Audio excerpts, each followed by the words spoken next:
સુરતની નવી સિવિલ હોસ્પિટલના ડેન્ટલ વિભાગમાંથી સામે આવેલી સ્થિતિ અનેક ગંભીર સવાલ ઊભા કરે છે।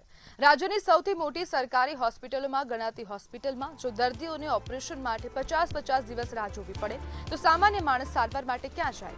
અસહ્ય દુખાવો સહન કરતા દર્દીઓએ મુખ્યમંત્રી, આરોગ્ય મંત્રી અને કલેક્ટર સુધી ફરિયાદ કરવી પડે તે તંત્ર માટે ચિંતાનો વિષય નથી। સૌથી મોટો સવાલ એ છે કે સ્ટાફની અછત કોઈ એક દિવસમાં ઊભી નથી થતી તો પછી સમયસર ભરતી કેમ કરવામાં નથી આવી? શું આરોગ્ય વિભાગને દર્દીઓની વધતી સંખ્યા અને જરૂરિયાતનો અંદાજ નહોતો? સરકારી હોસ્પિટલ ગરીબ અને મધ્યમ વર્ગ માટે આશાનું કેન્દ્ર હોય છે, પરંતુ જો ત્યાં જ ડોક્ટર અને સ્ટાફની અછતના કારણે સારવાર અટકી જાય તો આરોગ્ય વ્યવસ્થાની અસરકારકતા પર પ્રશ્નચિહ્ન ઊભું થવું સ્વાભાવિક છે। આ માત્ર એક વિભાગની સમસ્યા નથી, પરંતુ આરોગ્ય તંત્ર માટે એલર્ટ પણ છે। હવે જરૂરી છે કે સરકાર તાત્કાલિક ખાલી જગ્યાઓ ભરે અને દર્દીઓને સમયસર સારવાર મળે તેની ખાતરી કરે। અને હવે નાગરિકો દ્વારા વારંવાર અવાજો ઉઠાવવામાં આવી રહ્યા છે। જાગૃત નાગરિક પણ અવાજ ઉઠાવી રહ્યા છે અને તેને જ લઈને હવે ફરિયાદ પણ કરવામાં આવી રહી છે। મુખ્યમંત્રી હોય કે પછી નાયબ મુખ્યમંત્રી હોય, આરોગ્ય મંત્રી હોય, દરેક વિભાગમાં હવે ફરિયાદ કરવામાં આવી છે। અને આપણી સાથે તે જ પેશન્ટ ભરત માવાણી જોડાઈ ગયા છે। ભરતભાઈ, ફરિયાદ કરવાની જરૂર કેમ પડી? હા બેન, હું ગયા બાર નમસ્કાર બેન। જી જી ભરતભાઈ। હા, હું ગઈ 12 તારીખે સિવિલ હોસ્પિટલમાં દાંતની સારવાર માટે ગયો હતો। તે દિવસે પછી ડોક્ટરને મળતા મને 24 જુલાઈની એપોઇન્ટમેન્ટ આપવામાં આવી। બેન, મારો અવાજ આવે છે ને? હેલો ભરતભાઈ, આપનો હેલો, અવાજ આવે છે। આવે છે ને અવાજ? જી હા, 12 જુલાઈના દિવસે હું સારવાર માટે સિવિલ હોસ્પિટલમાં ગયો હતો, પરંતુ ડોક્ટરને મળ્યો એટલે દાંત કાઢવાની મને એપોઇન્ટમેન્ટ 24 જુલાઈની આપવામાં આવી। હવે 24 જુલાઈની એપોઇન્ટમેન્ટ લઈને હું ઘરે જતો રહ્યો હતો, પરંતુ દાંતમાં તકલીફ થવાથી ગઈ 24 જૂને હું ફરી વખત સિવિલ હોસ્પિટલમાં સારવાર લેવા માટે ગયો। તો ડોક્ટરનું કહેવું એવું હતું કે અમારે કામનો લોડ હોવાથી તમારી સારવાર નહીં થાય, તમને 24 જુલાઈનો જે સમય આપ્યો છે તે સમયે સારવાર થશે।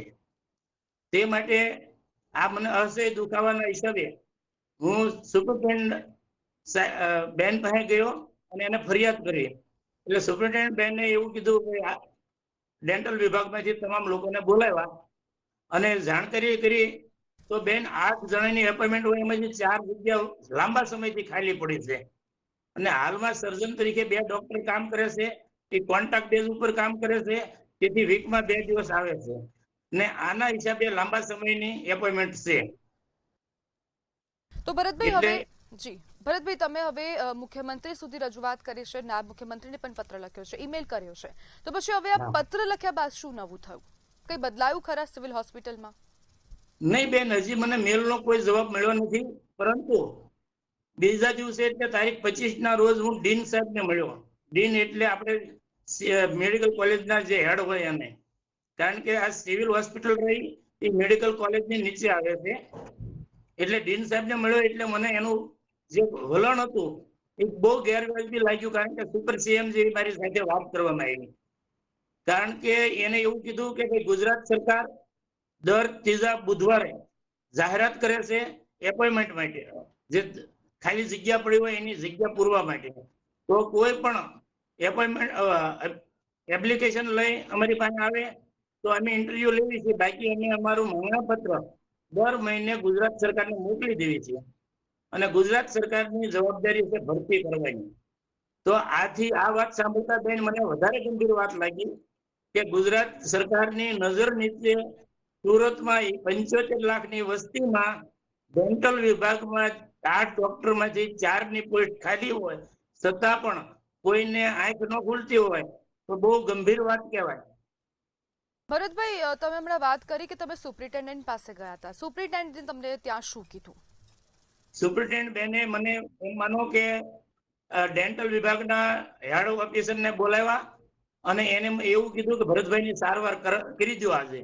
તો એ સમયે મેં બેનને કીધું હતું સારવાર મારી તો કાલ થાય કે પરમ દિવસ થાય, પણ દક્ષિણ ગુજરાતની મોટામાં મોટી ગણાતી સિવિલ હોસ્પિટલ જે 1.5 થી 2 કરોડ પ્રજાને જે સારવાર પૂરી કરે છે એમાં સામાન્ય માણસનું હું તો એક જાગૃત નાગરિક છું, મારી કદાચ અહીંયા સારવાર થશે કે બહાર થાય, પણ સામાન્ય માણસનું શું? તો બેને એવું કીધું કે ભાઈ એ બધું થાય પણ તમારી સારવાર આજે કરાવી નાખો।